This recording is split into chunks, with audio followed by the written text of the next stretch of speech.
Apaguen sus teléfonos móviles.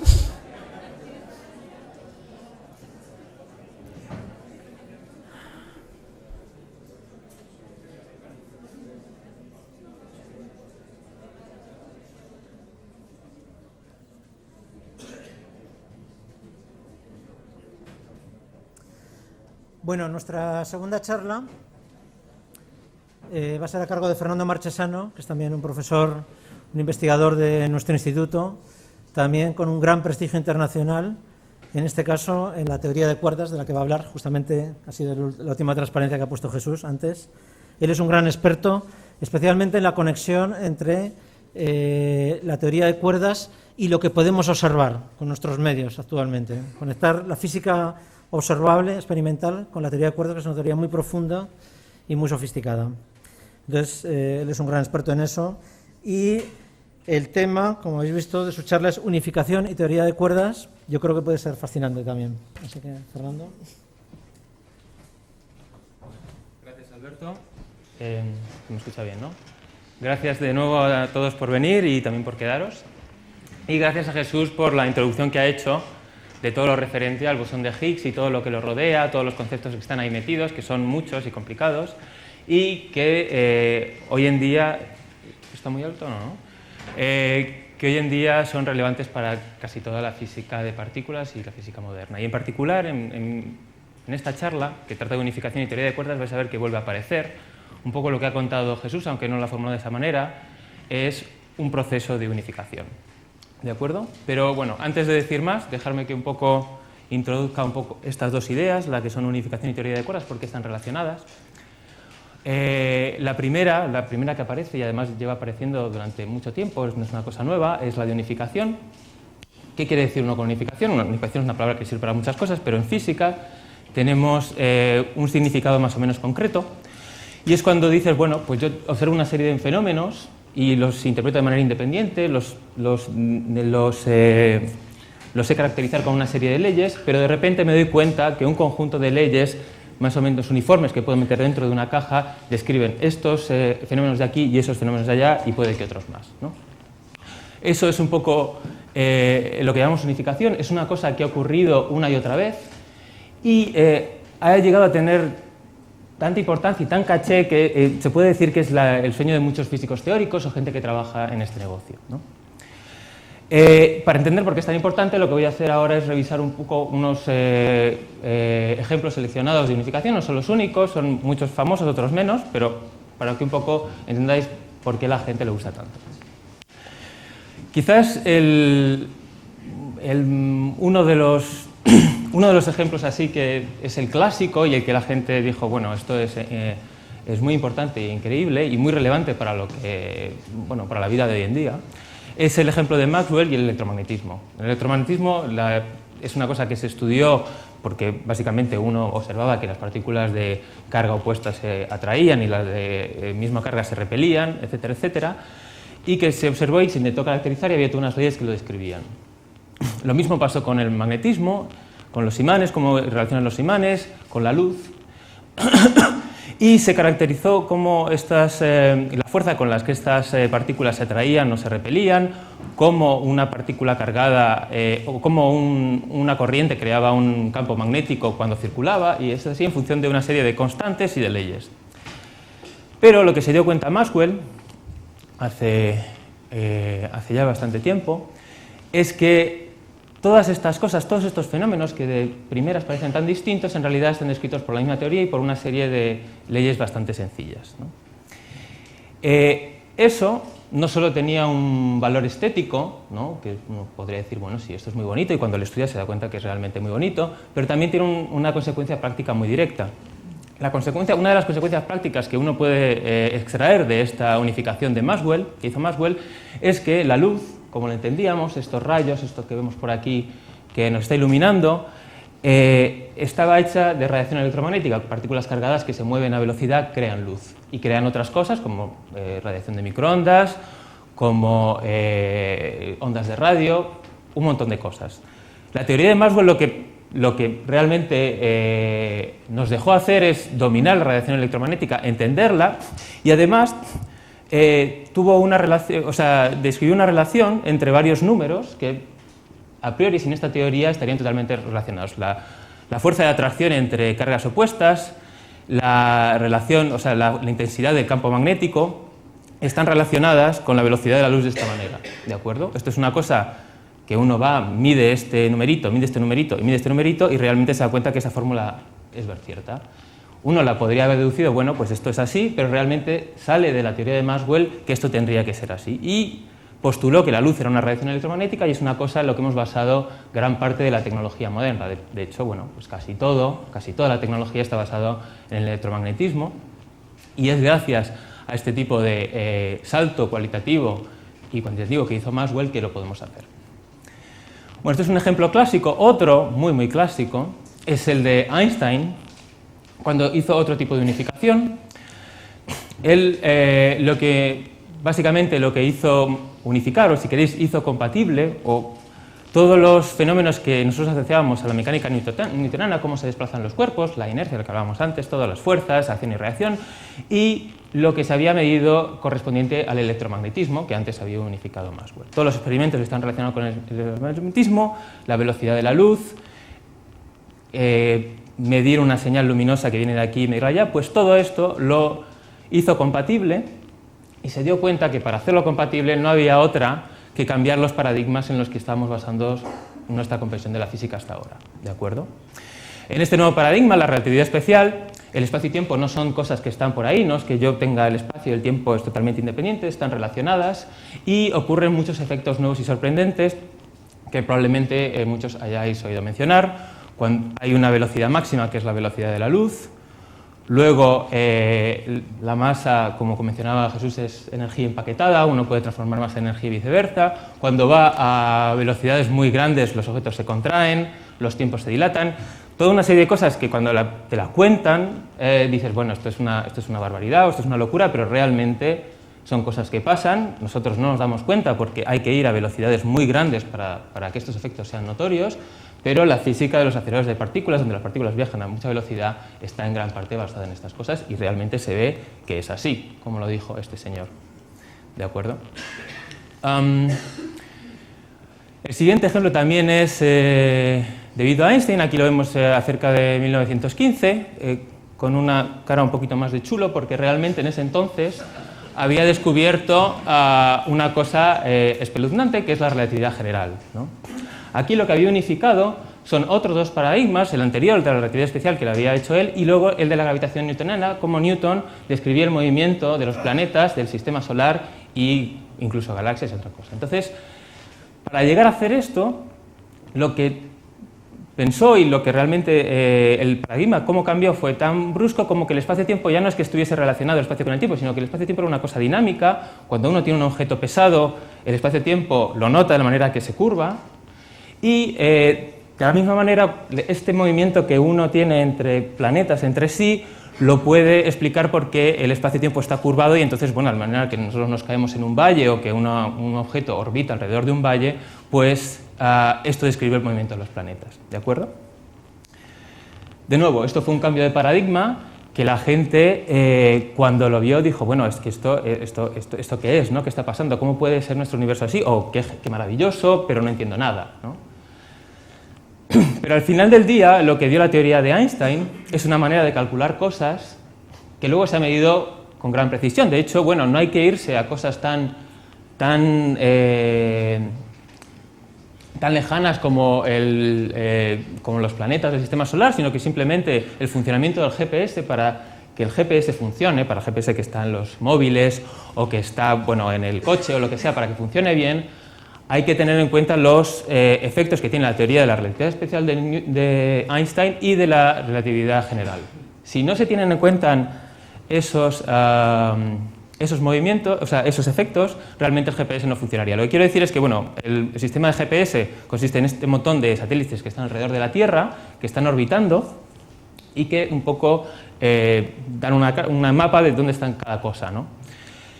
Como están fuera de la Tierra, viajan a mucha velocidad, el tiempo para ellos pasa más despacio, ¿de acuerdo? Y esa pequeña diferencia, que es muy pequeñita, hay que tenerla en cuenta para que el GPS no desfase en tiempo cada día más. Si no se tuviese en cuenta, a la semana ya estaríamos no aquí, sino estaríamos en Toledo, ¿de acuerdo?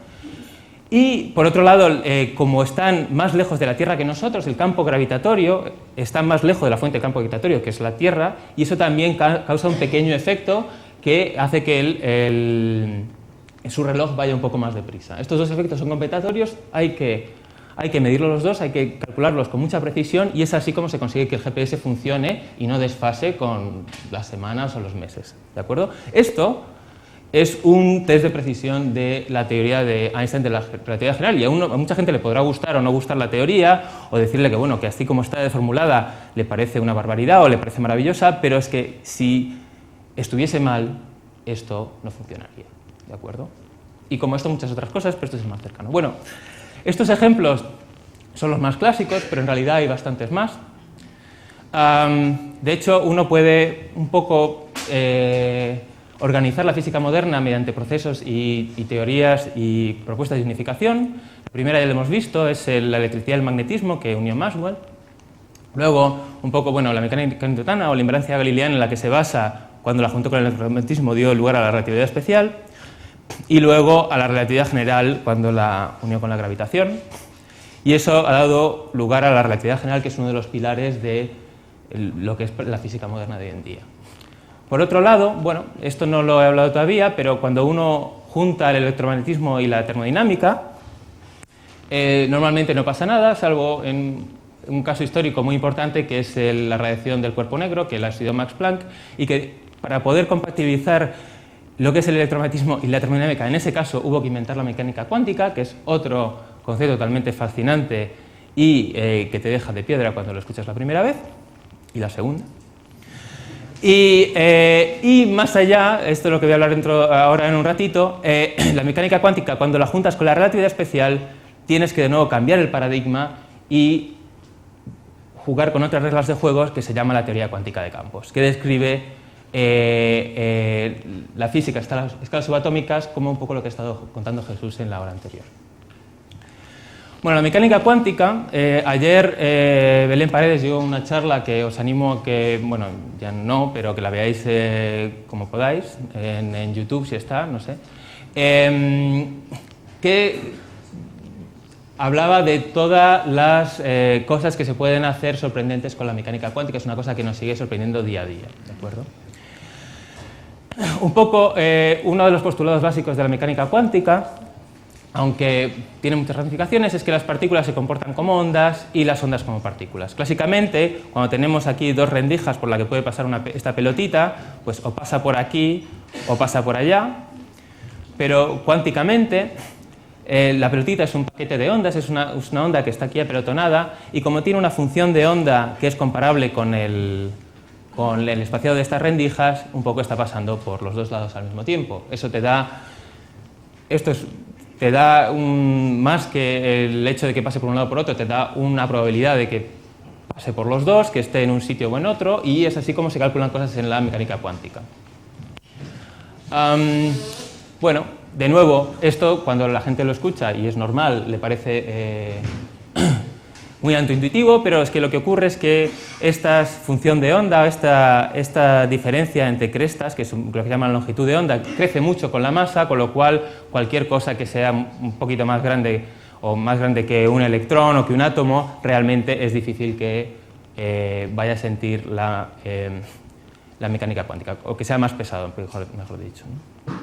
Nosotros no lo sentimos porque nuestra función de onda es ridículamente pequeña, y cuando vamos por las rendijas no vamos a pasar por las dos por mucho que queramos, ¿no?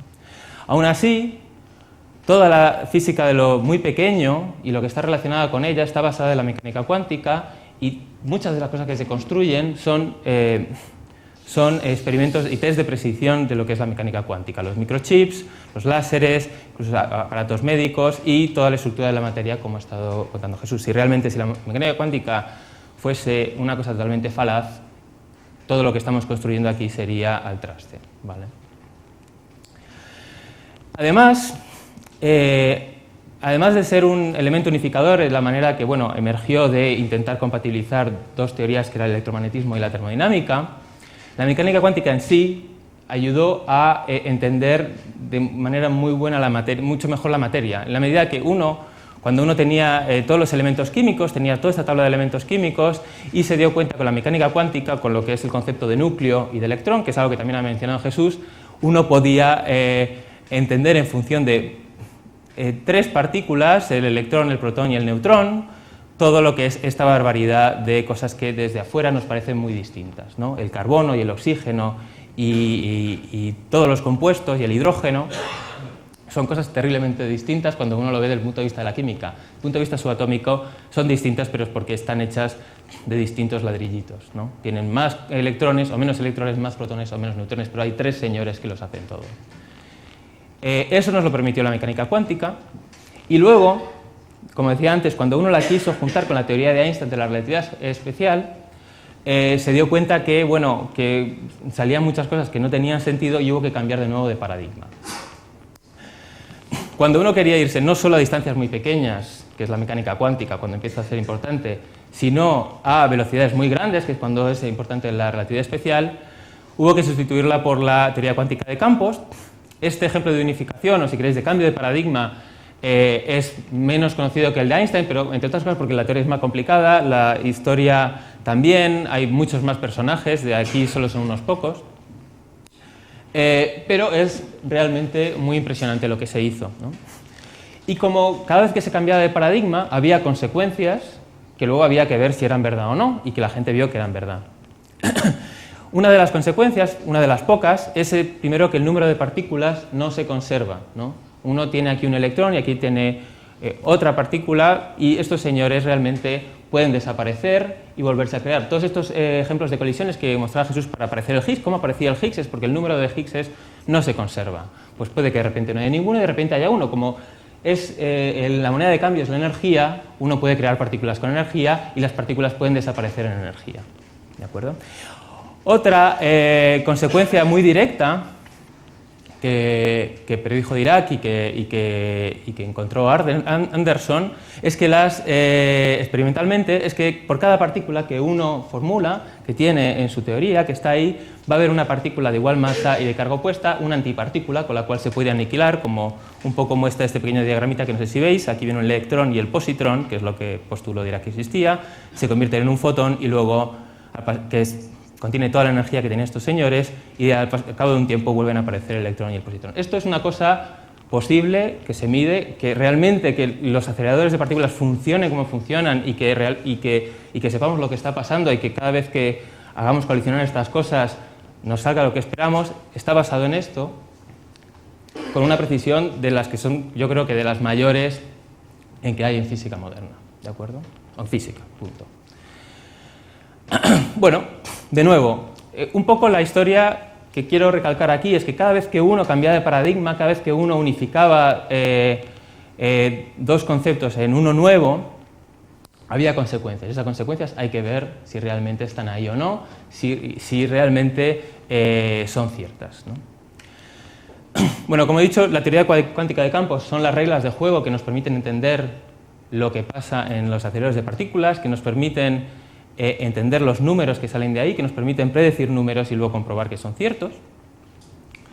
Como Jesús ha estado aquí hablando de esto durante mucho tiempo, no me voy a extender más. Y es el paradigma que hoy en día describe 3 de las 4 interacciones de la naturaleza. También Jesús lo ha mencionado, hay 4, una es la gravitación y otras son la electromagnética, fuerza nuclear débil y fuerte. Estos tres señores están descritos por una teoría cuántica de campos. Se hacen cálculos, se hacen experimentos y coinciden los cálculos con los experimentos. Mientras que la gravitación va un poco por libre. Pero describir estas 3 interacciones le ha dado la característica, la teoría cuántica de campos, de otro de los pilares fundamentales de la física moderna. Además, nos ha permitido describir todos los constituyentes elementales de nuestro universo hasta ahora, o si queréis los que entendemos, no estoy hablando aquí de materia oscura todavía.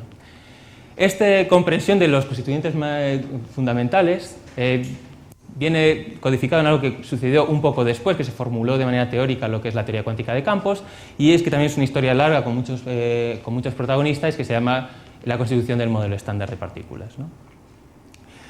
Pero un paso crucial en formular lo que se llama este modelo estándar, que te dice, mire, hay estas partículas, hay estas interacciones, las partículas se hablan con interacciones, se hacen de esta manera y no de esta manera, hay estos numeritos que uno mide y le salen tal, y en función de estos numeritos le salen otros numeritos. Toda esta historia, que es un proceso largo y, como veis, de 25 años, un paso crucial fue lo que ha estado describiendo Jesús con referente al bosón de Higgs, al mecanismo de Higgs, mejor dicho, y a la unificación de dos de las interacciones en uno, la interacción electromagnética y la interacción nuclear débil. Para formular el modelo estándar, primero hubo que unificarlas en lo que se llama interacción electrodébil, como ya he mencionado, ¿no? Aquí tenemos tres de los grandes protagonistas en esta interacción. Esto es otro ejemplo de unificación, ¿de acuerdo? Como todo proceso de unificación tuvo consecuencias, y una consecuencia que conocéis todos es el bosón de Higgs, ¿no? Además hay otras. Entonces, bueno, de nuevo aquí están resumidas las partículas del modelo estándar con partículas de interacción. Falta el Higgs, no me he olvidado de él, pero bueno, lo siento. Aquí la materia con sus tres familias y un poco el diagrama de cómo se combinan estas interacciones fundamentales, la electrodébil y la electromagnética y la débil. A energías cotidianas parecen cosas muy distintas, pero cuando uno va subiendo en energía se da cuenta que son parte de la misma cosa y se unifica en lo que se llama la teoría electrodébil. Mientras que la interacción fuerte va un poco por libre. Como ha mencionado Jesús también, bueno, a pesar de que esto sea más o menos complicado, lo que describe lo que estamos observando ahora mismo son esta columnita de aquí, o sea que son relativamente pocas partículas.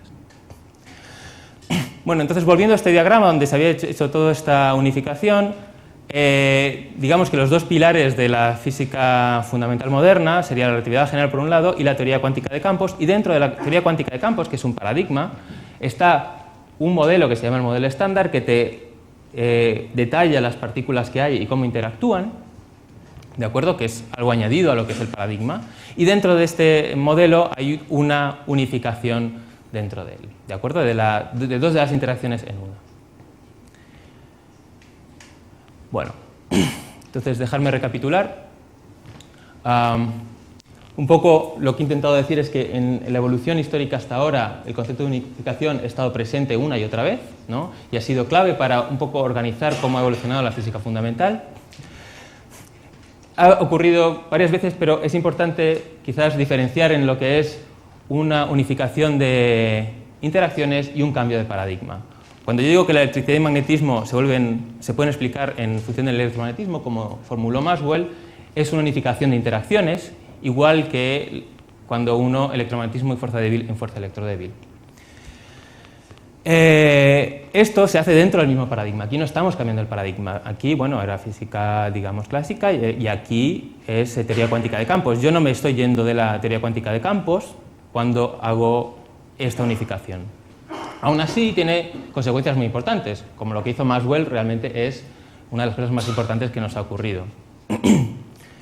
Y nos permite entender y dominar mejor nuestro mundo, controlarlo mejor, hacer nuevos aparatos, etcétera, etcétera.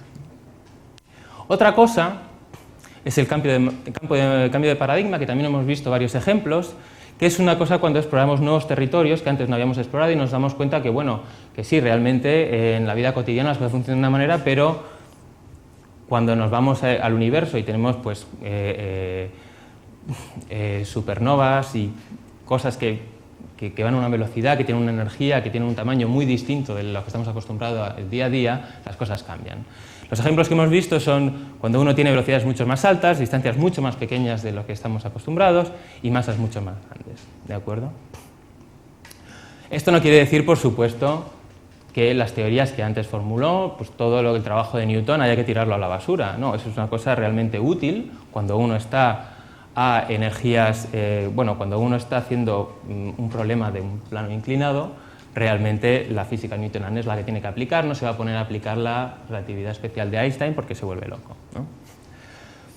Entonces la pregunta que uno se formula, esta niña que tiene cara de buena pero no ha estado en la charla de Jesús, se pregunta qué viene ahora, ¿no? Y un poco es lo que va a ir el resto de la charla. O sea, todo este recorrido hasta ahora, ¿a qué nos da pie? ¿O qué ideas están sobre la mesa con respecto a la unificación? Bueno, la primera, que es una bastante directa, es seguir unificando fuerzas dentro del modelo estándar. Esto no es una cosa que diga, bueno, me parece muy bonito unificar, voy a unificar porque me dé la gana, sino que hay todos unos elementos detrás. Un resultado general de la teoría cuántica de campos es que las intensidades de las fuerzas suelen cambiar dependiendo de la energía a las que las midamos, la energía, la temperatura que tenemos en esta habitación, la temperatura que hay en los aceleradores de partículas no es la misma, la intensidad de las fuerzas no es la misma aquí que en los aceleradores de partículas, ¿de acuerdo? Esto es una cosa un poco difícil, es uno de los resultados poco intuitivos que salieron de este cambio de paradigma, pero esto también es una cosa que se ha medido hasta la náusea. O otra manera de verlo es que como el universo se ha ido, antes estaba a una temperatura mucho mayor y se ha ido enfriando, pues realmente la intensidad de estas interacciones fundamentales ha cambiado con el tiempo. Y si uno lo mide en esta clave de que, bueno, que cuando vamos atrás en el tiempo la intensidad de las interacciones fundamentales que conocemos va cambiando, lo que se da cuenta que poco a poco se van unificando. Aquí es como se unifican la electromagnética y Dibble, y se da cuenta que si uno va a energías mucho más altas, o al menos es lo que predice el modelo estándar, mucho más altas de lo que puede llegar incluso el LHC, o que es el acelerador más potente hoy en día, también se unificaría con la fuerza nuclear fuerte, ¿no? O sea, llegaría un momento en que las intensidades de todas las fuerzas de interacción del modelo estándar serían exactamente la misma. Este hecho, o sea, sin este hecho, bueno, uno podría decir cosas, pero no tendría mucho sentido. Este hecho es lo que animó a estos dos señores, George y Glashow, y bueno, mucha gente que también vino después, a postular lo que serían las teorías de gran unificación, que es una cosa que todavía no se ha comprobado, es una propuesta que está ahí, ¿no? Dijeron, bueno, de la misma manera que se unifican la electromagnética y la débil en el electrodébil mediante un mecanismo de Higgs, pues podemos pensar que hay otro mecanismo de Higgs con otro bosón que no le llamamos de Higgs porque Higgs ya tiene el suyo, pero una cosa muy parecida que también va a permitir que se unifiquen la fuerte y la electrodébil. Esto tiene consecuencias, como todas las propuestas que uno hace tienen unas consecuencias y hay que estar ahí para responder ante ellas, ¿no? Una de las consecuencias de este tipo de ideas es que el protón, que como decía Jesús está compuesto de 3 quarks, ya no sería estable, habría una nueva partícula, esta partícula X, que sale de esta propuesta de unificación, sale directamente que hay una nueva partícula, que mediaría el decaimiento del protón en un pión y un electrón. Y esto, bueno, que el protón decaiga es una barbaridad porque nos quedamos en nada, ¿no? Todos estamos hechos de protones que están en el núcleo, si ese protón decae realmente lo pasaríamos muy mal. Lo único que pasa es que la vida del protón podría ser, o según dicen eso, sería de la vida más grande del universo, decaería, pero bueno, con una probabilidad tan pequeña que realmente no nos tenemos que preocupar a las escalas de la vida de una persona o de un planeta. Esto es una consecuencia. 40 años más tarde, hoy en día no sabemos si es cierta o no, pero está ahí sobre la mesa, la gente se la toma en serio y la gente hace experimentos para ver si esto realmente va a algún sitio, si tiene algo que ver con la realidad. Este es un ejemplo de experimento, por supuesto no vamos a estar millones de años esperando a que un protón decaiga, pero lo que hacen es meter un montón de protones aquí dentro del agua y con un montón de detectores para ver si al menos uno decae en un tiempo. Entonces, como es una cuestión de probabilidades, si uno decae en un año, pues eso se multiplica por el número de protones que haya para saber la vida media del protón. Por el momento no han decaído, por lo menos, o no lo han observado, con lo cual quiere decir que estas teorías, bueno, a veces, de hecho, la propuesta inicial está totalmente descartada, pero estas propuestas pueden tener modificaciones que permitan todavía ser compatibles con la realidad, ¿no? Y eso es lo que ha ocurrido. Por ejemplo, una propuesta que también ha mencionado Jesús está relacionada con esto, es la supersimetría. Añadir la idea de supersimetría, que es una cosa totalmente, si queréis, independiente a la idea de gran unificación, también tiene sus consecuencias. Bueno, la primera consecuencia es que para que la supersimetría sea cierta por cada partícula que conocemos tiene que haber otra que esté por ahí, que sea su compañera supersimétrica. y además mejora los aspectos de la unificación, lo hace mucho más elegante, mucho más precisa y alarga la vida del protón, que es una cosa que, bueno, es bienvenida porque con la vida del protón que habían predicho esta gente al principio, estos experimentos que os he enseñado antes lo deberían haber detectado ya y no lo han hecho, con lo cual hay que un poco modificar esa propuesta. De nuevo, estas partículas nuevas es una cosa que uno, cuando está en los aceleradores, debería verlas, llegado el momento, y aunque, igual que el bosón de Higgs, no tenemos la certeza de cuándo la vamos a encontrar, o sea, es el momento en que la vamos a encontrar, la energía que la vamos a encontrar es una incógnita, como lo era con el bosón de Higgs, pero aunque al final se ha encontrado, por el momento no se han encontrado, ¿no? Pero una de las consecuencias es que estos señores podrían ser candidatos de la denominada materia oscura que mencionó Jesús y Carlos Muñoz en las charlas de ayer. ¿De acuerdo? O sea que, bueno, un poco, estos son un poco propuestas abiertas. La gente, cada uno hace propuestas un poco distintas de las otras, hay varias variantes, pero están ahí y la gente se las toma en serio y hace experimentos para ver hasta qué punto son ciertos. Bueno, esto está muy bien, pero al fin y al cabo las teorías de gran unificación son dentro del modelo estándar, son modificaciones del modelo estándar, hablan de las interacciones del modelo estándar y a la gravedad, que era otro pilar que estaba regido por otro paradigma, lo dejan totalmente de lado. ¿Por qué? Bueno, pues porque es una pregunta muchísimo más complicada ver cómo la gravedad, o si la gravedad se puede unificar con las otras fuerzas o no. En realidad, el problema es que la gravedad está regido por un paradigma distinto que no se ha conseguido hacer compatible con la mecánica cuántica, que es una cosa que sabemos que está ahí, que las cosas funcionan con la mecánica cuántica, pero no sabemos cómo hacer compatible la relatividad general de Einstein con la mecánica cuántica.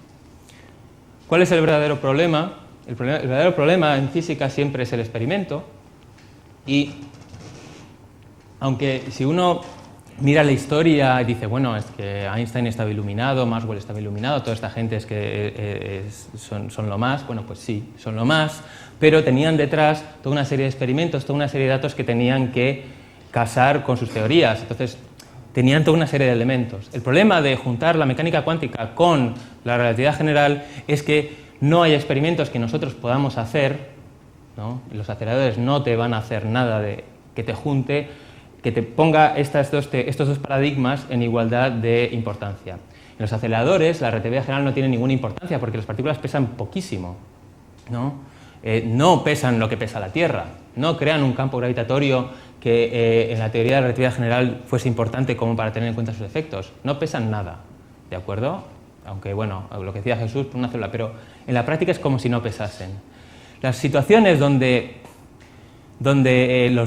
tanto la mecánica cuántica como la relatividad general pudieran ser importantes en igualdad de condiciones son objetos como los agujeros negros, que se va a ver una charla la semana que viene, o el origen del universo, ¿no? Cuando realmente la energía estaba concentrada en un punto. Pero con el origen del universo no podemos hacer experimentos y con los agujeros negros pues tampoco. O por lo menos no lo hemos conseguido hasta la fecha. Entonces, bueno, como no hay ningún experimento, no hay ningún número del que agarrarnos, como los que tenían Maxwell, Planck, Einstein, un poco tenemos que tirar de un razonamiento más teórico. Y eso siempre es un peligro, porque, bueno, quiero decir, uno no va a hacer las cosas a lo tonto, pero no tener los números, no tener las cosas que se pueden medir, te da tanta libertad que a veces, bueno, tienes que organizarte un poco por dónde ir. Entonces, un poco el problema de la física fundamental en cuanto a unificación hoy en día es que estos dos señores no se llevan nada bien, ¿no? Son muy buenos en lo que hacen por separado, pero juntarlos realmente hasta ahora ha sido muy complicado. O bueno, cuando uno lo hace de una manera ingenua, cuando los junta, que es algo que se puede hacer, e intenta hacer cálculos, intenta sacar números que comprobar, le salen unas cosas totalmente ridículas y tiene que dejarlo. Y aquí es donde entra la teoría de las cuerdas, porque la teoría de la cuerda es un cambio de paradigma que permite unificar estas dos cosas que hasta ahora se llevan tan mal, que es la mecánica cuántica y la gravedad. ¿Qué es la teoría de las cuerdas? Bueno, pues el postulado básico es que lo que entendemos por partículas elementales, todos estos quarks, electrones, incluso el bosón de Higgs, todo, en realidad no son un puntito, sino que son un objeto de una dimensión, una cuerdita que está vibrando por ahí, ¿no? Desde lejos lo vemos como una bolita o un punto, y desde cerca, cuando nos acercamos, lo vemos como una cuerda que está vibrando, ¿no? Esto, bueno, no es tan raro en la medida de que ya nos ha pasado antes. Lo que antes veíamos como un elemento químico, nos dimos cuenta que tenía una estructura cuando nos acercábamos, que era la estructura de capas de los electrones y el núcleo. Y cuando nos hemos acercado incluso más, vemos que el núcleo está hecho de protones y neutrones y que los protones y neutrones están hechos de quarks. O sea que acercarse más y ver que la naturaleza de las partículas elementales cambia es una cosa que nos ha pasado una y otra vez. Entonces la propuesta, que de nuevo es algo sin comprobar, es una propuesta que está ahí por motivos de unificación, como veré ahora, es que estos quarks, que hasta ahora eran los constituyentes fundamentales, en realidad, cuando uno se acerca todavía mucho más, descubre que son cuerdas que están vibrando. Y, bueno, esto es un poco la propuesta. Aquí tendríamos el electrón, vemos los electrones no se ven porque están en capas, esto sería el núcleo. Cuando nos acercamos realmente empezamos a ver cuál es la estructura del núcleo, ¿de acuerdo? Y vemos que ya no tenemos protones y neutrones, que son estas cosas violetas y rojas, sino que están los quarks danzando y dándole la masa que tiene por cómo se mueven entre ellos. Entonces lo que propone la teoría de cuerdas es que cuando nos acercamos un poco más, cuando vemos dentro de estas bolitas, lo que está pasando es que no son bolitas, sino que son cuerdas vibrando, ¿vale? ¿Qué pasa? Que una cuerda, como sabéis, cualquiera que toquéis un instrumento puede vibrar de muchas maneras y dependiendo de cómo vibre, pues suena de una manera u otra. Aquí pasa lo mismo, como vibra una cuerda nos parecerá que es una partícula, pues otra partícula, que sea un bosón de Higgs, que sea un bosón Z, que sea un quark, que sea un electrón, es porque es la misma cuerda pero está vibrando de maneras distintas, como distintas notas, ¿no? Entonces, las consecuencias de este postulado fundamental es que todo está hecho del mismo material, que es cuerdas, ¿no? Ya no hay toda esta tabla de partículas, interacciones y cosas y tal, que hay cuerdas, y hay dos tipos de cuerdas, abiertas y cerradas, lo que pasa es que vibran de manera distinta y parece que son partículas distintas. Igual que nos parecía que los elementos químicos eran muy distintos, pero cuando nos acercamos estaban hechos de tres cosas. O sea, pasa que en distintas combinaciones. Pues aquí distintos modos de vibración son como las distintas combinaciones de protones, neutrones y electrones que nos dan distintos elementos químicos. Por supuesto, una cuerda puede vibrar todo lo que quiera, pero las partículas del modelo estándar serían las vibraciones más ligeras, las que tienen menos energía, porque las otras realmente serían partículas tan pesadas que todavía no las habríamos observado. Y cuando uno toma esta idea y se pone a hacer cálculos y se lo toma en serio y aplica las reglas de la mecánica cuántica sobre estas cuerdas y ve lo que pasa, se da cuenta que estos dos tipos de cuerdas dan lugar a dos tipos de partículas distintas. Cuando las interpretamos como partículas, las cuerdas cerradas nos dan lugar a lo que es el gravitón, la partícula de interacción de la gravitación, que no se menciona normalmente, pero sería en gravedad cuántica esta partícula que hace que dos objetos masivos se atraigan entre sí. Y cuando es una cuerda abierta, nos da lugar al bosón Gauge, estos bosones Z, W, fotón, que son los mediadores de interacciones del modelo estándar. Esto, un poco, bueno, es muy sugerente porque, si os acordáis, lo que habíamos dicho es que tenemos 4 interacciones fundamentales, pero se dividen en 3 más 1. 3 son las que describe la teoría cuántica de campos, la que describe el modelo estándar, que serían cuerdas abiertas, y 4 la gravitación, que son cuerdas cerradas, ¿no? Entonces, bueno, esto no prueba nada, pero es cuando menos sugerente. Igual que las partículas tienen interacción, las cuerdas también. Las cuerdas pues se juntan y se separan. Y esto se suele representar mediante este tipo de diagramas, ¿no? Aquí veis cómo las dos cuerdas se van juntando y separando, que son un poquito distintos de los diagramas de partículas que los que Jesús ha mostrado dos. Entonces, bueno, con estos postulados básicos uno puede llevarlos hasta las últimas consecuencias, ver cómo son las interacciones, ver qué tipo de cosas ocurren cuando choca cuerdas y compararlo con lo que ocurre cuando chocan partículas y realmente ver si está cercano, lejos o cambia en algún momento. De nuevo, un cambio de paradigma tiene que dar cosas nuevas. ¿De acuerdo? Y aquí es lo que pasa con las cuerdas. Este es, por ejemplo, un diagramita de partículas en el que tendríamos dos electrones que se aniquilan entre sí. En vez de mandar un fotón, mandan un gravitón. Esto es como uno intentaría juntar las teorías cuánticas de campos con la gravitación, diciendo también, igual que hay un fotón, hay un gravitón, igual que hay un gluón, hay un gravitón, que es el que medía las interacciones gravitatorias. Bueno, pues cuando hace esto le sale barbaridades y se vuelve loco y tira el libro, ¿de acuerdo?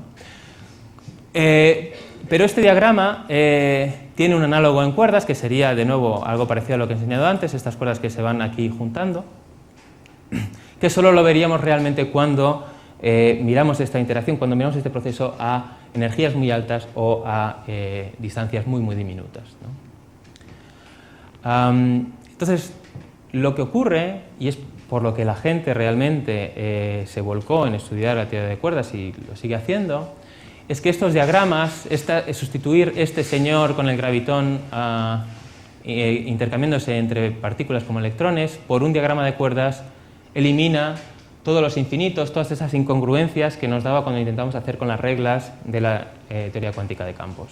¿De acuerdo? Esta es una manera de eliminar toda la tensión que había entre la relatividad general y la mecánica cuántica, y en particular la teoría cuántica de campos, ¿no? Porque uno tiene gravitones, uno lo deduce directamente de los postulados de las cuerdas, uno tiene bosones Gauge, uno tiene materia, pero estos señores ya no se pegan entre sí como cuando decíamos que eran partículas. Ahora, para que esto ocurra, tiene que ocurrir otra cosa. De nuevo, cuando uno cambia de paradigma hay muchas consecuencias, no solo una o dos, hay un montón. Y una de las consecuencias es que las cuerdas, en vez de vivir en 3 dimensiones más la temporal, viven en 25 dimensiones más la temporal, ¿no? Que es una barbaridad de dimensiones. Entonces, si nosotros vemos 3 más 1, 3 espaciales y una temporal, ¿cómo demonios, a pesar de que la gravedad esté tan contenta con la teoría de cuerdas y uno pueda recuperar la relatividad general a partir de la teoría de cuerdas, cómo demonios vamos a describir lo que vemos hoy en día con 25, con 22 dimensiones extra, ¿no? Bueno, hay una manera, que es una teoría muy antigua, o sea, una aproximadamente antigua desarrollada por Kaluza-Klein, que es darse cuenta que, bueno, en realidad lo que puede pasar es que esas dimensiones extra son muy chiquititas y no las hemos visto hasta ahora. Esta es una posibilidad que también ha mencionado Jesús y que se tiene muy en cuenta hoy en día los aceleradores. Esto que desde lejos, que es una manguerita, que lo vemos como una dimensión, una cosa mucho más pequeña como una hormiga la vería en 2 dimensiones, en la medida de que, bueno, que la hormiga, que lo ponemos aquí en un cable, no solo va a ir de adelante para atrás, sino que también puede dar vueltas en esta dimensión extra, ¿de acuerdo? La hormiga no ve una línea, ve algo a lo largo de lo que puede dar vueltas. Entonces, la dimensión extra es este circulito en el que circula la hormiga y que nosotros, como somos mucho más grandes, no circulamos y no lo vemos, ¿de acuerdo? Bueno, esta imagen pictórica es lo que fue formulada por esta gente. Dijeron, bueno, sí, podría haber dimensiones extras si fuesen muy pequeñas y no nos hubiésemos dado cuenta porque realmente no accedemos a ellas. Son tan pequeñas que están ahí pero no las vemos, ¿no? Como igual que no vemos la estructura de los átomos, ¿no? A menos que nos pongamos ahí a hacer experimentos que los vislumbren.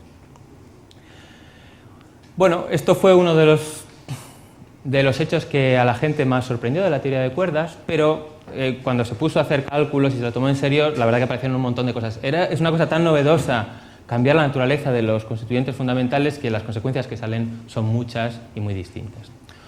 Uno de los elementos problemáticos es que cuando uno cogió estos postulados que dije antes y los aplicó a lo que sería la física de partículas, intentó interpretarlo con física de partículas, se dio cuenta que no había fermiones.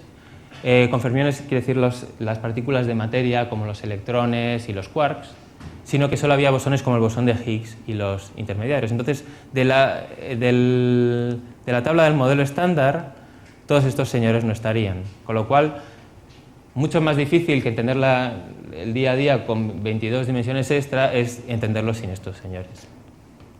Además, se dio cuenta que contenía una inestabilidad en forma de taquión, una partícula de masa imaginaria, que bueno, teóricamente es una cosa que se puede describir, y básicamente lo que está diciendo es que esta teoría en sí era inestable. Entonces, claro, cuando vieron esto dijeron, bueno, ¿qué me importan las dimensiones extras si tengo esta barbaridad por aquí flotando, ¿no? Lo que ocurrió después es que la gente dice, bueno, pero con el mismo postulado podemos complicar un poco la teoría y dar lugar a una versión que no tiene todos estos problemas, ¿no? Os estoy contando un poco la evolución histórica para que no veáis que fue llegar a decir, ¡pum!, esto es lo que pasa. Pues no, la verdad es que realmente ha habido, año tras año, la cosa se ha ido perfeccionando y complicando. Estos señores de aquí fueron los que propusieron una versión de la teoría de cuerdas, que es la que se utiliza hoy en día, que se llama supercuerdas, y que eliminaba todos estos problemas, gran parte de los problemas que los que he hablado. Pues aparecen fermiones, desaparece el taquión, y además aparece la supersimetría, aparece tantas partículas como compañeros supersimétricos, y realmente realiza esa idea de supersimetría como la que comentaba Jesús o la que hemos comentado antes, ¿no? Además, no hay solo una teoría de cuerdas, porque al complicarla y decir que son supercuerdas, hay muchas maneras distintas de que estas cuerdas pueden vibrar, y en realidad hay 5 teorías posibles, ¿no? Las supercuerdas son 5. Y otro efecto que hay por aquí es que ya estos señores no viven en 25 más 1 dimensiones, sino que viven en 9 más 1, ¿de acuerdo? O sea que hay 16 menos, ¿de acuerdo? Son más de las que vemos, son un montón, pero se ha reducido un poco el número de dimensiones extra. Bueno, entonces dejarme que recapitule un poco de nuevo. Esta cosa que es la teoría de cuerdas, que se da como propuesta para unificar lo que es la mecánica cuántica con la gravitación, tiene varios postulados básicos.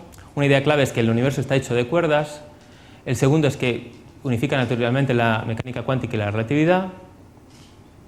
Todas las fuerzas fundamentales del universo son una, porque realmente lo único que está pasando es que las cuerdas se juntan y se separan, es que no hay bosón tal, bosón cual, no. El bosón tal y cual viene de que la cuerda vibra de manera distinta, pero la interacción es una, o sea, todas las fuerzas se unifican. Aparece la supersimetría de una manera muy prominente y predice la existencia de 6 dimensiones extra. ¿De acuerdo? Esto así, grosso modo, por supuesto hay un montón de detalles y hacer cálculos es una cosa complicada y bueno, que hay que aprender a lo largo de los años, pero grosso modo esto es un poco lo que te da la teoría de cuerdas de nuevo con respecto a las anteriores propuestas. Entonces, un poco a nivel de unificación de paradigmas, se podría decir que la teoría de cuerdas unifica la teoría cuántica de campos y la relatividad general. ¿De acuerdo? Porque compatibiliza estas dos cosas cambiando el paradigma diciendo que los objetos fundamentales no son partículas sino cuerdas. Bueno, cuando además la gente se dio cuenta que podía juntar el modelo estándar de partículas con la relatividad general, se volvieron todos locos, ¿no? Y se empezó a llamar, bueno, es lo que se denominó la primera revolución de las cuerdas, en la medida que una serie de hechos, que muchos no estoy detallando, convencieron a la gente que esta era una propuesta que podía unificar todas las interacciones de la naturaleza y se empezó a llamar la teoría del todo, etcétera, etcétera, ¿no? Porque, bueno, al fin y al cabo describe una física que como paradigma unifica la mecánica cuántica, la gravedad y las interacciones gauge, y eso ocurre por primera vez en la historia de la física, ¿no? Pero bueno, uno podría decir, bueno, es todo muy bonito, pero es que aquí has descrito unas cosas que hay que ver si son verdad, ¿no? O sea, de nuevo, toda unificación tiene consecuencias, y esta es una, y aquí tenemos 10 dimensiones, mientras que nosotros tenemos 4. ¿Qué hacemos con esto? Bueno, uno puede aplicar la idea de Kaluza-Klein y decir que de las 10, las 6, que son las que nos sobran, son muy pequeñitas, realmente, que no las observamos, que para observarlas tendríamos que hacer experimentos no como en el LHC, sino muchísimo más potente, y que, bueno, que están ahí. Por supuesto, estas dimensiones extra pueden ser no un círculo, porque eso sería una más, ya pueden tener una forma de lo más extraña, no cualquier forma va a valer, tiene que cumplir las leyes de la teoría de cuerdas, las leyes que te da, tiene que que ser una solución de la teoría de cuerdas, pero hay muchas posibilidades, ¿no? ¿Qué pasa? Que en función de estas dimensiones extra, la pinta que tengan, la forma que tengan, cómo se entrelacen entre sí, las cuerdas van a vibrar de una manera distinta u otra, y lo que vamos a ver como teoría de partículas, cuando queramos entender la teoría de cuerdas como una teoría de partículas, va a ser muy distinto para una dimensión extra que para un ejemplo de dimensiones extras que para otro, ¿no? Y aquí, bueno, realmente el juego es realmente ver si uno puede, a partir de esta idea, teoría de cuerdas más dimensiones extra de una manera determinada, conseguir reproducir lo que es el modelo estándar que observamos y que medimos y con el que hacemos experimentos en aceleradores de partículas. Esto es lo que todavía la gente está trabajando en ello, ¿de acuerdo? En reproducir el modelo estándar a partir de teoría de cuerdas buscando las dimensiones extra adecuadas. Es un problema bastante complicado y está muy, si queréis, muy cerca de la idea de multiverso y las consecuencias, y todas estas ideas que están emergiendo, toda esta moda que decía Jesús, está un poco relacionado con estas cosas. Pero bueno, como paradigma unifica, como modelos está todavía por ver, ¿de acuerdo? Esto es...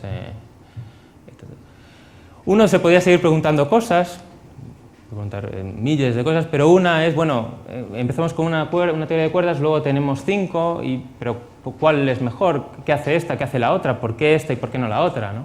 Y es una pregunta que la gente se hizo. De hecho, lo que hicieron es otra cosa. Cada uno eligió la que más le gustaba y se quedó ahí, dijo, esta es la mejor, y se empezaron a pelear entre ellos. Pero lo que ocurrió al tiempo, unos años más tarde, es lo que se suele llamar la segunda revolución de las cuerdas, que fue darse cuenta de que todas eran muy parecidas a ellas y que dentro de la teoría de cuerdas, que fue una propuesta de unificación, había un proceso de unificación justo dentro de ellas. Estas son las 5 teorías, ¿no?, que tienen su nombre.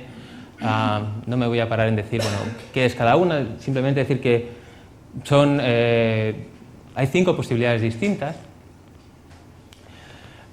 pero cuando la gente empezó a entenderlas mejor y mejor y mejor, todo a nivel teórico, de nuevo aquí es que el problema es que no hay experimento, pero hay toda una serie de preguntas teóricas y cálculos que uno puede hacer y relaciones de consistencia, uno puede hacer lo que le dé la gana con estas teorías, las reglas son muy estrictas.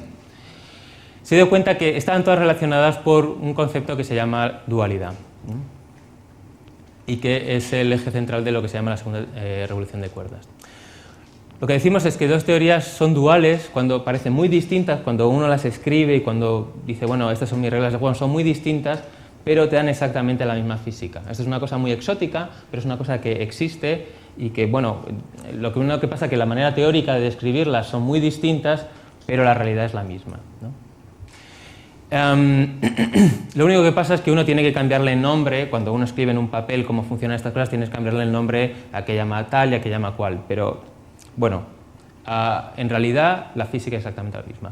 Un ejemplo, y es una cosa muy particular de teoría de cuerdas, es lo que se llama la T-dualidad, y es una cosa que se dio la gente enseguida, incluso con la cuerda bosónica, que las otras también, pero esto es más sencillo de ver. Cuando uno tiene una dimensión extra que es un círculo, puede empezar a ver qué cuerdas hay por ahí, ¿no? Uno puede tener una cuerda que es este circulito aquí que va dando vueltas con una velocidad x, ¿no?, y también puede tener cuerdas que enrollen esta dimensión extra, ¿de acuerdo? Del punto de vista de la dimensión esta que no es extra, la va a ver como partículas y va a tener sus propiedades, masa, carga, etcétera, etcétera. La energía o la masa que tienen estos señores depende del radio. Este señor, cuanto más grande es el radio de esta dimensión extra, más energía va a tener, porque, bueno, la energía de la cuerda es proporcional a su longitud y entonces aumenta el radio y es más grande, mientras que este señor es justamente inversamente proporcional porque tiene que ver con la velocidad a la que puede ir. Un ejemplo de dualidad es decir, bueno, pues en realidad si yo cambiase el valor de estos radios, en vez de tener un radio R, tuviese uno que es 1 partido sobre R y cambiase estos dos numeritos, todo me quedaría igual. ¿De acuerdo? Esto es una cosa que no es fácil de ver, pero básicamente lo que te dice es que la física de cuerdas, no de partículas, de cuerdas, con este radio y con este radio es exactamente la misma. Uno se calcula qué partículas tiene, cómo interactúan, qué hacen, qué no hacen y le sale igual. ¿De acuerdo? Y la consecuencia es realmente muy sorprendente porque te dice que no hay tamaños pequeños. Cuando yo me vaya tan pequeño como quiera aquí, puedo cambiar este radio por uno que sea inversamente proporcional y va a ser un radio muy grande. O sea que en teoría de cuerdas no hay radios pequeños. ¿De acuerdo? Todo está irse a lo más pequeño y tal, la noción, o si preferís, siempre hay una descripción dual, alternativa, con radios mucho más grandes. Esto es algo que en partículas no existe y es otro ejemplo de cambio intuitivo que uno obtiene cuando cambia el paradigma. Bueno, con este tipo de razonamientos, cambio un radio por el otro y cosas así, se dio cuenta que estas teorías estaban relacionadas entre ellas y que en realidad era como una especie de distintas fases de un mismo material como puede ser el agua. Lo que pasa es que estas 5 teorías de cuerdas era ver el agua, si queréis en la analogía, en estado gaseoso, líquido o sólido. ¿De acuerdo?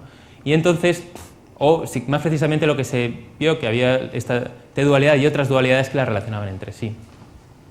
Esto llevó sobre 1995 a postular que todas estas teorías de cuerdas eran en realidad parte de una teoría más complicada, que las unifica entre ellas y que se llama teoría M y que todavía no sabemos formular del todo. Entendemos cosas, pero no, digamos, la visión general. Los objetos fundamentales, una cosa es que sabemos, que los objetos fundamentales de esta teoría M no son partículas, no son cuerdas propagándose, sino que son membranas propagándose por ahí. En realidad, la segunda revolución de las cuerdas consistió en darse cuenta que la teoría de cuerdas no era una teoría de cuerdas, sino una teoría de membranas, lo que no deja de tener cierta ironía, ¿no? Porque raca con la teoría de cuerdas y resulta que al final eran membranas que no las habíamos visto bien.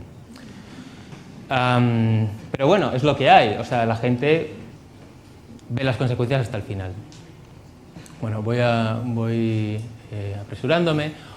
Otra cosa que ocurrió durante esta segunda revolución es darse cuenta que las cuerdas no eran, o sea, eran importantes, era como se formula la teoría, describe los objetos que están ahí vibrando los bosones y las partículas, cuando lo escribimos en función de una teoría de partículas, pero no eran los únicos objetos que estaban por ahí, había otros objetos que se llaman branas o de branas, que era donde acababan las cuerdas. Estos objetos eran objetos de dimensión que no tenía que ser 10, podía ser 9, 8, 7, 6, podía ser desde 0 hasta 10, podía tener otra, y era como una especie de hiperplano, es como si yo aquí en esta línea que hay en esta habitación marco una especie de pared y digo, bueno, pues es un objeto que hay aquí, es donde acaban mis cuerdas, y las cuerdas están acabando aquí y en ningún otro sitio.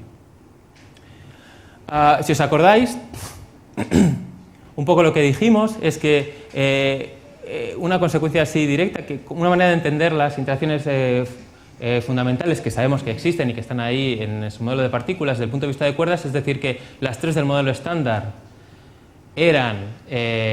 correspondían a cuerdas abiertas y la gravitación que va por libre era una cuerda cerrada. Pues esto es decir que estas branas están ahí en una teoría de cuerdas, vas a tener branas y que van a ser donde acaban las cuerdas abiertas, ¿no? Y no se van a mover de ahí, dio lugar a un montón de nuevas ideas que no hay que comprobar y que no están establecidas, pero sugirió toda una serie de nuevas ideas que vienen de este cambio de paradigma. ¿Cuál es la nueva idea? Por ejemplo, bueno, pues que si yo tengo una brana que tiene dimensión, digamos, estoy en 10 dimensiones y este señor tiene dimensión 4, pues las cuerdas se van a propagar en 4 dimensiones, porque las cuerdas abiertas, y en particular lo que asociamos con cuerdas abiertas, que son los bosones Gauge, el modelo estándar, ¿no?, se va a propagar por aquí, en 4. Mientras que la gravedad, que es una cuerda cerrada, no está pegada a ninguna brana y se propaga por todo el espacio, que en este caso son 10 dimensiones, porque tenemos 6 dimensiones extra en la teoría de cuerdas, ¿no? Entonces tenemos interacciones que están confinadas a un subespacio y otras que no. Y esto fue muy sugerente porque dio lugar a pensar a muchas nuevas posibilidades. Por supuesto, detrás de estas posibilidades hay números y hay cálculos y la gente se lo tomó en serio y hizo cálculos, aunque bueno, está todo en el ámbito de lo teórico, en lo que se fue a llamar mundos Brana. Decir que, bueno, si realmente en la teoría de cuerdas permite tener estas cosas que son de 4 dimensiones dentro de 10, nosotros estamos en esas 4 dimensiones, que son las que observamos en este punto dentro de las 10 dimensiones mucho más grandes. Eso es difícil de pensar porque no estamos acostumbrados a dibujar en 3 dimensiones o 4 y mucho menos en 10, ¿no? Pero uno lo puede plantear. Un poco lo que diría es que esta es mi brana y luego hay otra brana por aquí que a lo mejor podría ser un universo un poquito distinto, ¿no? Con unas leyes de la física, las mismas leyes de la teoría de cuerdas, no las que me dé a mí la gana, pero con los parámetros que definen el modelo estándar un poquito distinto. Lo único que sería común a todo esto sería la gravedad, que está por todas partes, se propaga por todas partes y comunican estos señores. Esto parece ciencia ficción, pero bueno, es una cosa que se puede formular y escribir y realmente decir, bueno, pues si esto es así tiene que salir tales números y puede salirte bien o puede salirte mal, pero es una cosa que la teoría de cuerdas te da un mecanismo, una herramienta para hacer cálculos con estas ideas, ¿de acuerdo?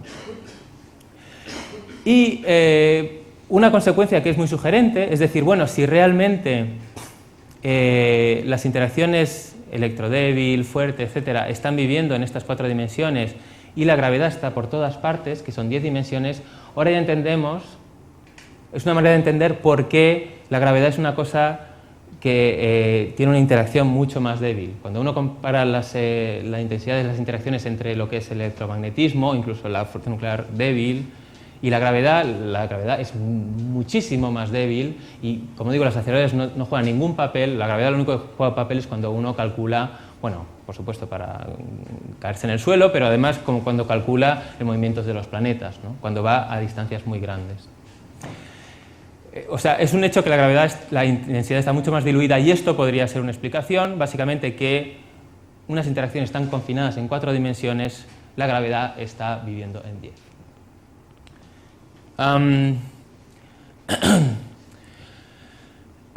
Bueno, entonces, de hecho, lo que la gente llegó a postular con esta idea de que la gravedad está diluida porque no vive en una brana, es que si uno se pone a hacer números, si uno se pone a comparar estas posibilidades con los experimentos, estas dimensiones extra podían ser no tan pequeñas, serían pequeñas, ¿no? Pero no tan pequeñas, incluso lo que postularon que podrían ser hasta tan grande como 1/10 de milímetro de radio. Lo cual la gente se quedó y dijo, joder, pues 1/10 de milímetro es una cosa que yo veo en el microscopio, ¿no? Vamos, veo una célula, no voy a ver esto.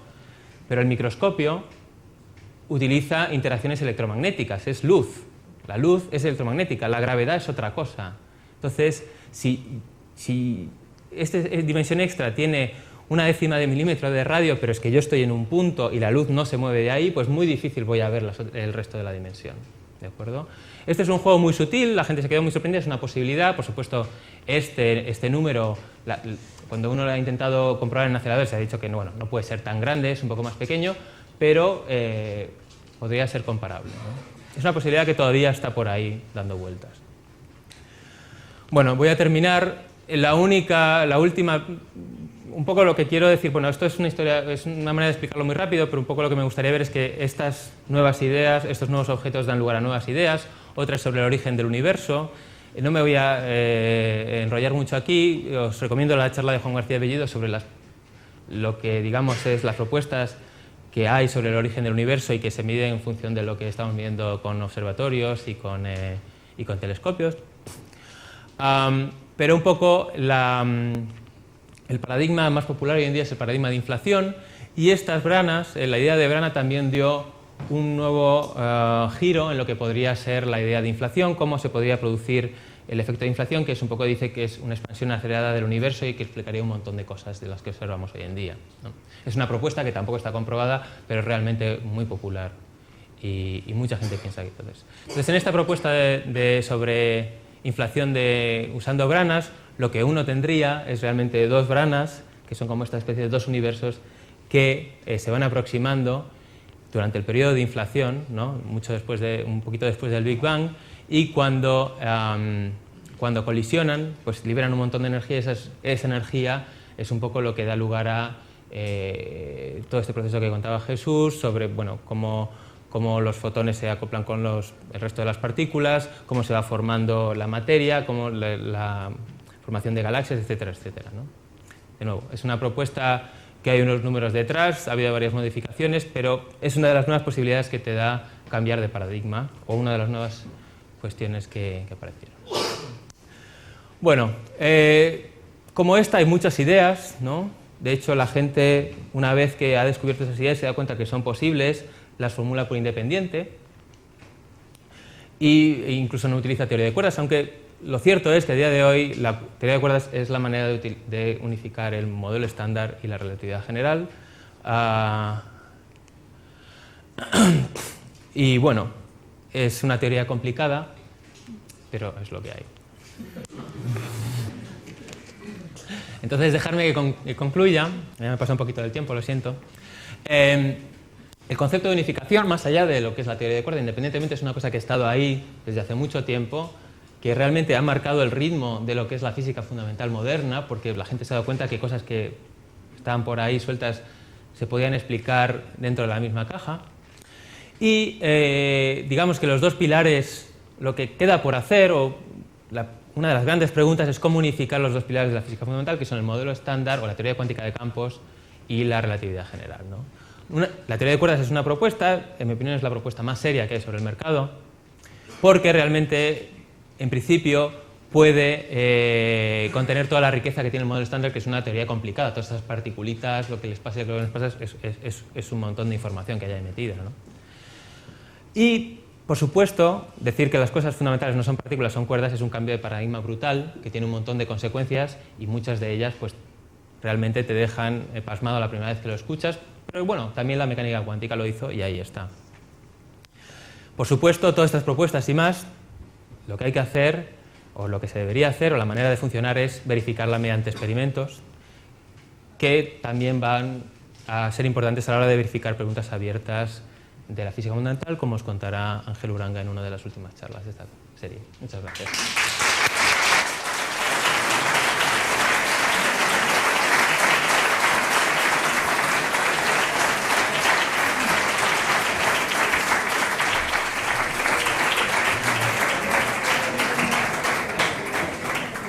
Bueno, muchas gracias, Fernando, por este esfuerzo extraordinario en acercar una teoría tan compleja y tan antiintuitiva. Tenemos muy poco tiempo para preguntas, así que, por favor, las pocas preguntas que se puedan hacer, breves, porque si no, habrá tiempo para una pregunta nada más. Entonces, a ver, alguien que no haya preguntado hasta ahora, por ejemplo, ese señor.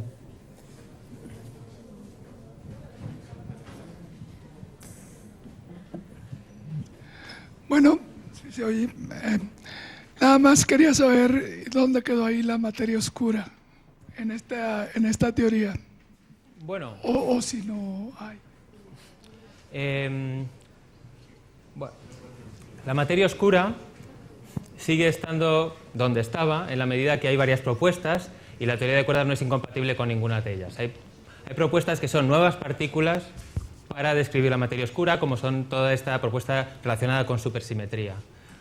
La teoría de cuerdas va un poco de la mano de supersimetría, entonces todo lo que esté basado en supersimetría lo acoge con alegría y entusiasmo. Entonces, la materia oscura podría ser una partícula supersimétrica que está relacionada con la teoría de cuerdas. También podría ser una de estas branas. Hay propuestas diciendo que la materia es branas puntuales, que son partículas, pero bueno, estos son propuestas. La teoría de cuerdas te da más posibilidades que física de partículas y hasta el momento que yo sepa no te quita ninguna de las que hay. O sea que sería igual que en física de partículas, que ya hay unas propuestas que están ahí para describir la materia oscura, más algunas más. Pero no se ha ido a ningún sitio, esto está, digamos, está por comprobar, igual que él estaba antes, y bueno, la teoría de cuerdas es compatible con la materia oscura perfectamente, y con la energía oscura. A ver, allí una pregunta. Allí.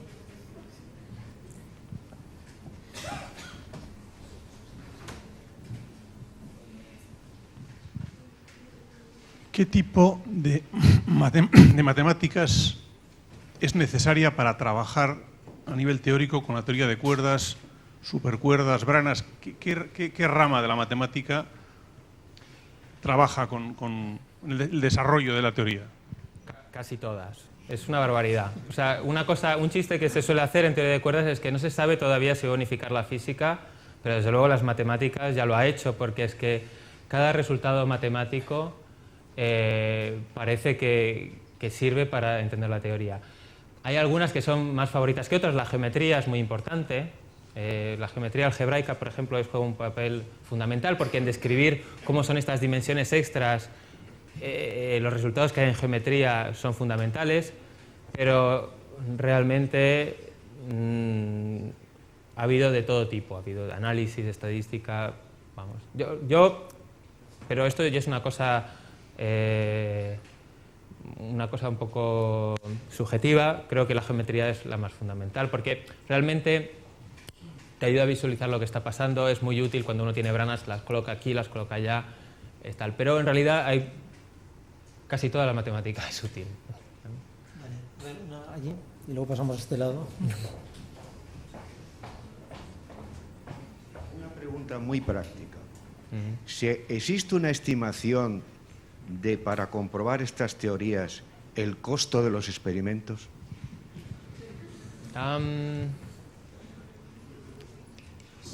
No, es que no hay ningún experimento que la gente haya pensado para hacerlo, entonces no hay ningún costo, porque no... Pero digo, una estimación de lo que puede costar. Yo puedo decir, por ejemplo, que la fusión controlada a nivel industrial, a nivel grande, se lleva ya 40 o 50 años y está costando 30 billones de euros. Bueno, yo no puedo decir nada así, lamentándolo mucho. Lo que sí, quiero decir, pero lo que sí es importante es saber que los experimentos que pueden intentar averiguar algo sobre teoría de cuerdas van de la mano de los experimentos que pueden intentar averiguar algo sobre física de partículas. ¿De acuerdo? Es un poco la misma física que estamos mirando, es cómo la entendemos lo que cambia. El LHC es un ejemplo. La gente, cuando hablaba de dimensiones extra, que es una consecuencia de estos señores, tenía en mente el LHC, y hay toda una serie de trabajos viendo a ver si las dimensiones extras se podían detectar por el LHC. El origen del universo, que también daría información sobre gravitación cuántica, es algo que hay experimentos en ellos, ¿de acuerdo? Un montón de experimentos donde las cosas más fascinantes están saliendo ahora en esos experimentos, y no es que vayan dirigidos a la teoría de cuerdas, pero están relacionados. Entonces, a ver, nadie ha pensado un experimento que va a decir, class, aquí está la teoría de cuerdas, sí o no, porque es un paradigma, entre otras cosas, no es un modelo. Para hacer un experimento que te diga este señor sí o no, hace falta un modelo. La teoría de cuerdas es un paradigma, es una manera de hacer cálculos, y lo que hace falta es encontrar un modelo que uno pueda pensar un experimento para hacerlo. Entonces, en el momento, los experimentos que hay sobre la mesa son experimentos sobre partículas, se puede interpretar en clave teoría de cuerdas o no, pero son los que hay, son para partículas, sobre el origen del universo y sobre la física de partículas elementales en el aceleradores. A ver, por aquí había alguna pregunta. Que son caros, o sea, son caros. Ahí, Pero no ahí. se aguantan.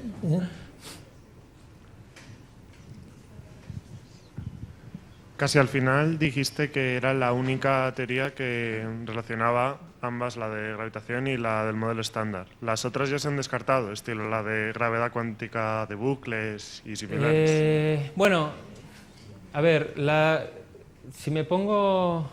Bueno, en opinión personal, yo no soy ningún fan de la Loop Quantum Gravity, pero aparte de eso, la Loop Quantum Gravity surge de intentar efectivamente reconciliar la mecánica cuántica con la relatividad general. Es otra propuesta totalmente distinta.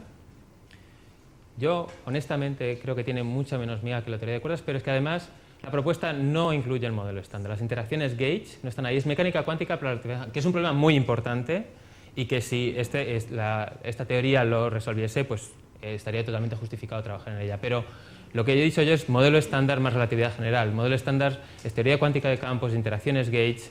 Esto es una cosa que está en la teoría de cuerdas por defecto y que en Loop Quantum Gravity no está desarrollado. Por eso me refería a este caso, ¿de acuerdo? A ver, una pregunta allí. Hola. Si la teoría de cuerdas es una teoría de partículas, ¿cómo interpreta la teoría de cuerdas el campo escalar de Higgs que inunda todo el espacio? Ningún problema. Es una cuerda vibrando que interpretamos como el campo de una partícula, como lo haríamos. A ver, cualquier partícula que nos imaginemos, y el bosón de Higgs es una, se puede interpretar como una cuerda. Cualquier partícula puede tener un campo, cualquier partícula escalar puede tener un campo, el bosón de Higgs la tiene, entonces la conexión es directa. Cuerda, partícula, partícula, campo, o sea, no habría ningún problema. Eso, o si quieres, no añade nada más de lo que he dicho ya, que es una cuerda que a distancia muy pequeña sería una cuerda vibrando. Hay una pregunta por aquí, creo. No, espera que te den el micrófono.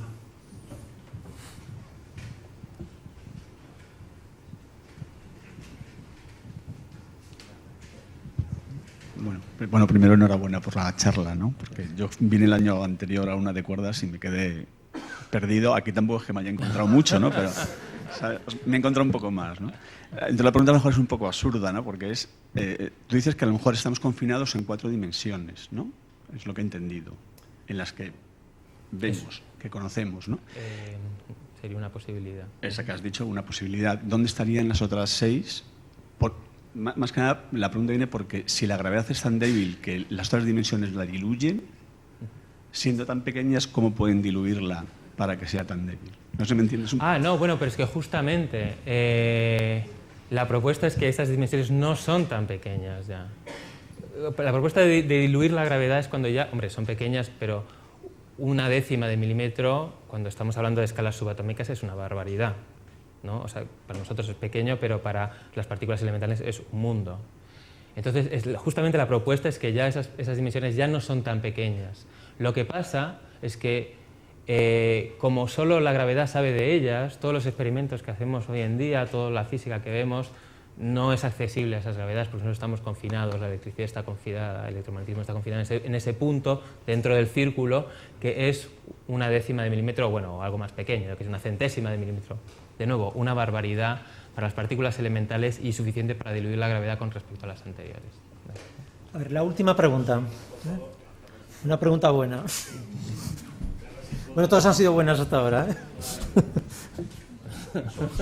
3 preguntas rápidas. La primera, mira, estuve en Gran Sasso en 2005 en el experimento y vi el experimento de Carlos Rubier en Marshall que tiene para detectar la desintegración del protón. Desde 2005 yo no tengo ninguna noticia que hayan detectado nada. La primera pregunta, ¿cuándo se concluye un experimento de ese tipo? Y ya dices, el protón es estable. 2. La idea que yo tengo a nivel fundamental es que no podemos cuantificar la relatividad con la mecánica cuántica porque una utiliza operadores, es decir, el espacio y tiempo en la relatividad general es un parámetro más continuo, mientras que en las demás teorías se están metiendo operadores que son observables, es decir, que tú tienes que observarlos para que adquieran realidad y entramos en el problema de cuándo empieza la observación en mecánica cuántica. Entonces, y otra es que en 1987 estuve con Stephen Hawking sentado a su lado presentando el libro, la famosa breve historia del tiempo, donde decía, vamos a conseguir una teoría unificada donde una simple ecuación va a dar todo.